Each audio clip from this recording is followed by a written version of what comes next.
Hi all, Raph from Raph's Retro Comic Books here, and in this video I thought I'd do a comic haul video kind of talking about the different stuff that I've picked up over the past few months, as well as answer some Q&A and talk a little bit about selling your comic books. Specifically, one method that I've recently found that I thought was kind of interesting and it would be worth sharing. Okay, so let's jump right in.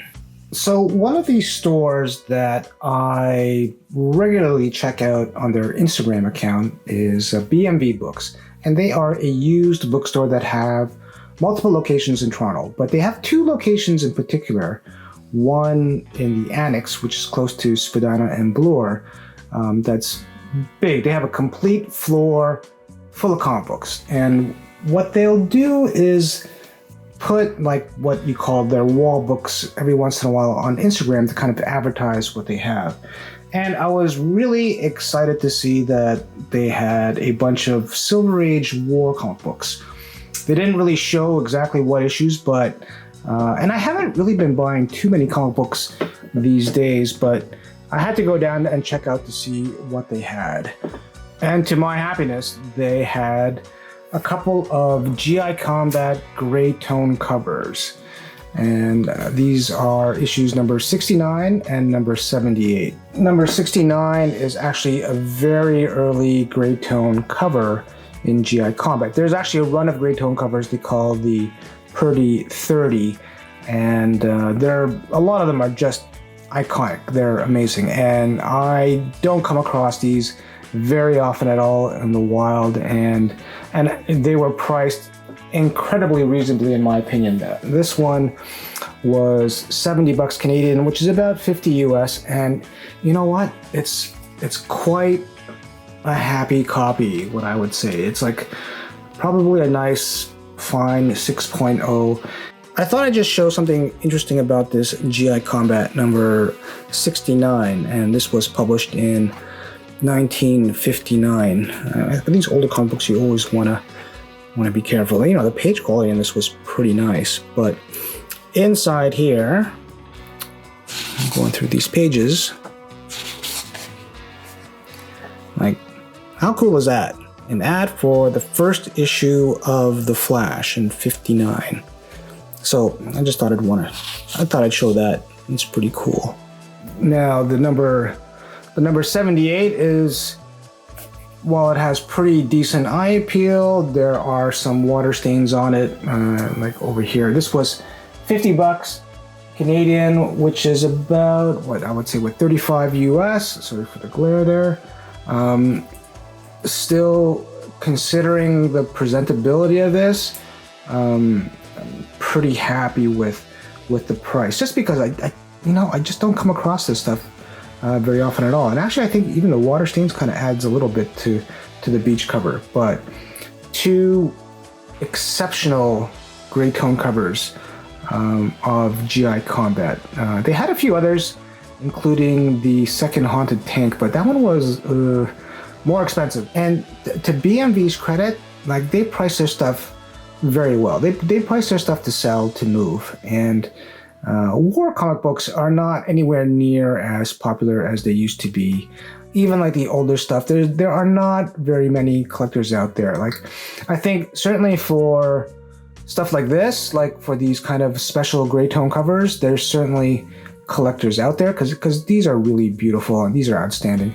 But for a lot of just general like war comics in Canada specifically, they're not very popular. In the US, certainly there are more collectors out there, but even then, I think a lot of dealers will tell you that war comic books in general are fairly slow. I also did pick up a few Our Army at War, and I want to show you two of these first and talk a bit about them.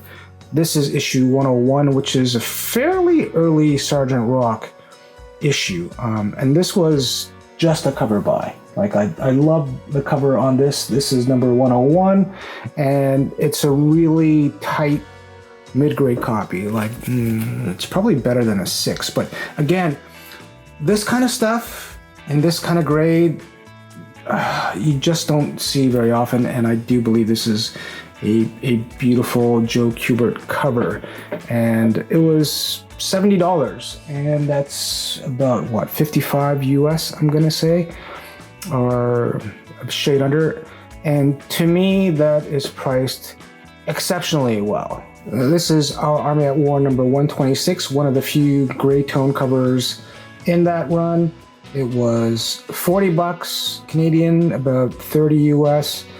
Compared to this felt a little more pricier, and this one's got a little more wear on the edges, as you can see. But an outstanding gray tone cover, one of the few on Our Army at War.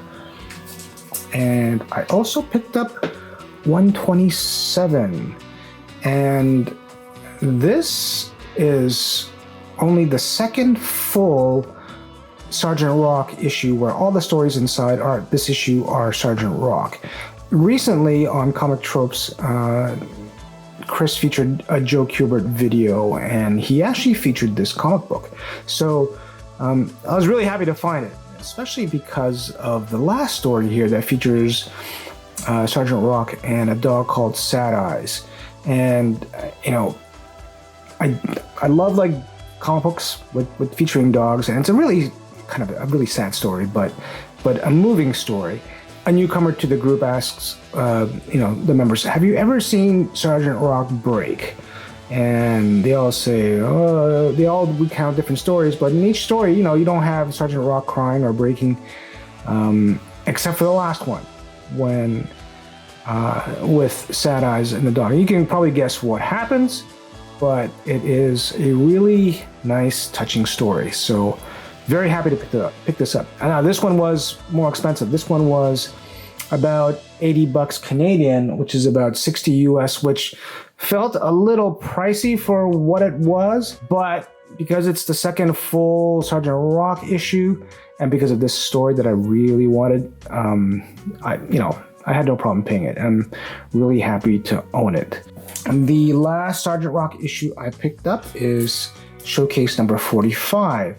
And this is actually a really decent copy. Outside of this little edge tear on the top left corner there with this outstanding cover by Russ Heath, you can actually see his signature over there. It also has the origin of Sergeant Rock. I've always kind of wanted to have this Showcase issue, but it's one that I'd always see that was just beat up or expensive for what it was, and this to me was a perfect balance of price and grade. This one was $40 Canadian, so that's about $30 US, and I think for a book in this condition, for this age, the story, the origin of Sergeant Rock, a nice Showcase issue, very happy to buy that. So this is issue number 3 of Chili, kind of scarce Marvel teen title. This is, I think, 1969. And BMV Books originally had posted that they had the first 4 issues. I have the first 2 issues, but I don't have number 4. But I was surprised that they still had number 3 there. Well, maybe not that surprised, because I don't know if there are really that many collectors out there, but if you can take a closer look at this, the edges are really nice. The spine is excellent. 40 bucks Canadian, which is about 30 bucks US, which may seem kind of crazy for a book like this, but these are really tough books in grade. Very happy to add that. And I go through their cheapy bins, and just to kind of tell you like the stuff that they have, I'm still working on my Planetary run in terms of the original issues. Like I have reprints and trades, but I didn't have a number 3. This was $2. And the original cover price on this is $4 Canadian, and this came out, I believe, in the 90s. So often they'll have a lot of stuff for $2 or less in their back issue bins. But you got to spend your time digging. But that's part of the fun. So we were on a little vacation, and we went into the province of Quebec. While we were there, I was able to pick up some French edition comic books at antique store in downtown Quebec City, in the old part of Quebec City. So these were about $10 each Canadian, about $7 US each, and they're like mid to lower grade copies, but they're decent. I mean, like you never see these in Ontario, and I don't really know how available these are in Quebec, but these ones particularly were originally published in the 70s. I'm gonna say probably like late 70s, judging by the cover price, 35 cents on these. But these reprint like that's like Spider-Man, I believe, 142, and that's 144. This is like Jackal stories from the Bronze Age. Like this is like one of my favorite Spider-Man covers of all time, and I was really happy to find that. But I thought these were really interesting. I'm gonna show the inside of one of these in a few minutes, but I just want to show you a few of the other ones that I bought. So, you know, there are reprints of key issues, and you know, I'll show a few of them on the side over here, but I didn't find any of those.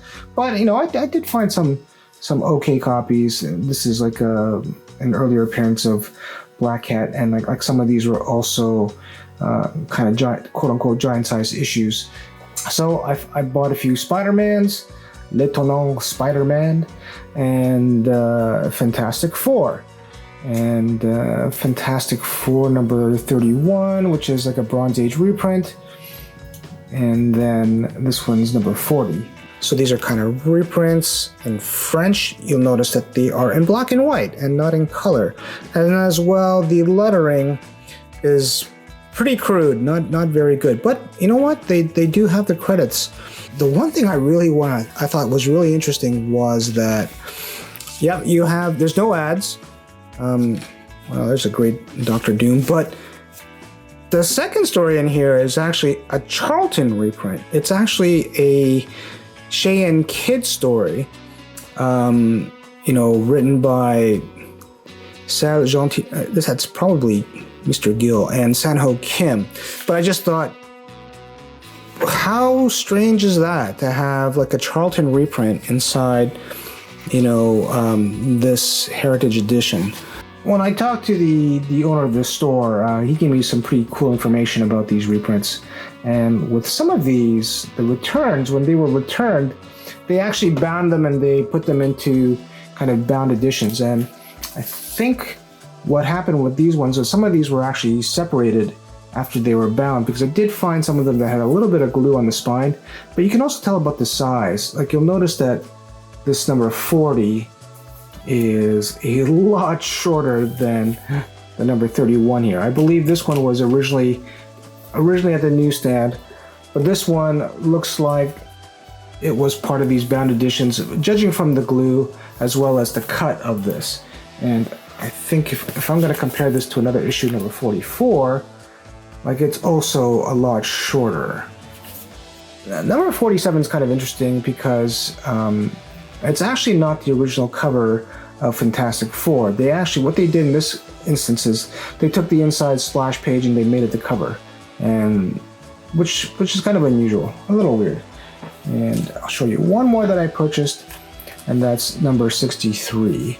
They did have other titles like Master of Kung Fu, and they also had the Avengers, but and I would have loved to have bought one of the Avengers, but they were all in such bad condition. I just couldn't bring myself to buy it. Like I still should have bought just one example, but regardless of the condition, they were all like $10 a piece, or like $7 US. So I just bought a few of the FF and a few of the Spider-Man. So I'm pretty happy to find some of these because they're really quite interesting. So in my neighborhood, there's this place called Arts Market, and it's a bit of a mini flea market of sorts, and they mostly deal with either crafts, artwork, or antiques. And the way the business works is you essentially rent a small space on a monthly basis.